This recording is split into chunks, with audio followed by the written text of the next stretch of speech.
driver. Ah.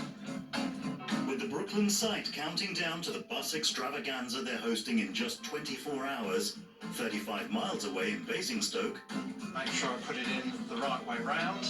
Peter Comfort and his sons George and Jim are getting his route master and temperamental Merlin ready to be admired by the aficionados and enthusiasts who'll be packing the grounds. Doesn't she look great?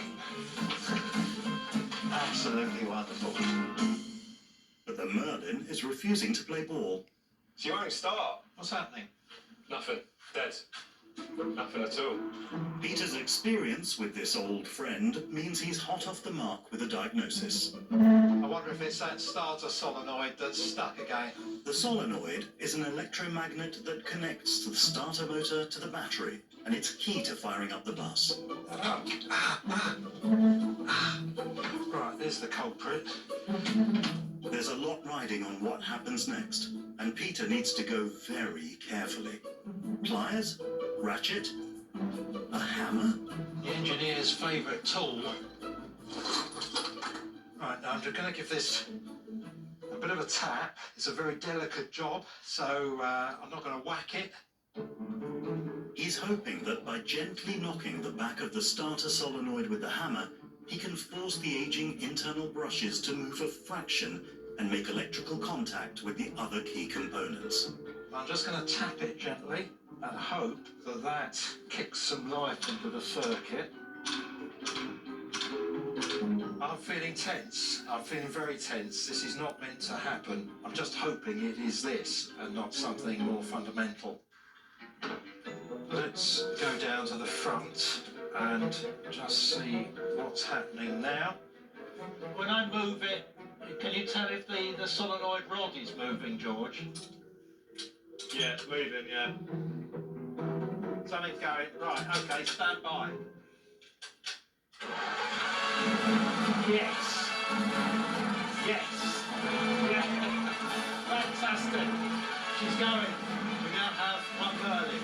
Listen to that beautiful noise. I think Peter's quite pleased. Isn't that fantastic? But just when he thinks they're Brooklyn's bound, The stop flag at the moment is telling me that I mustn't move the vehicle because there is insufficient air pressure to operate the braking system. like many buses, Merlins rely on a tank of pressurized air beneath the floorboards to operate the brakes. Pushing the brake pedal allows air from this tank to flow into the brake chamber. The stop flag is warning Peter that the tank hasn't built up enough pressure. She's not playing ball at the moment. That should have gone up. So at the moment the vehicle still isn't safe to move. So at the moment she's not going to Brooklands. With Peter stumped and the bus saying it's unsafe to move, Molly may be left behind. I'm not sure what that is actually. But the Merlin has been holding back a little magic of her own. It's worked! Molly just decided that the time was right for everything to click into gear, so that's one problem she solved herself. Turns out when you're as old as she is, it takes a little longer to get ready for a big day out. That was another of those heart-stopping moments where you never know whether or not something's going to work or not. It's all systems go and all aboard for Brooklands, assuming that Peter's bevy of buses behave, that is. On with the show. On with the show.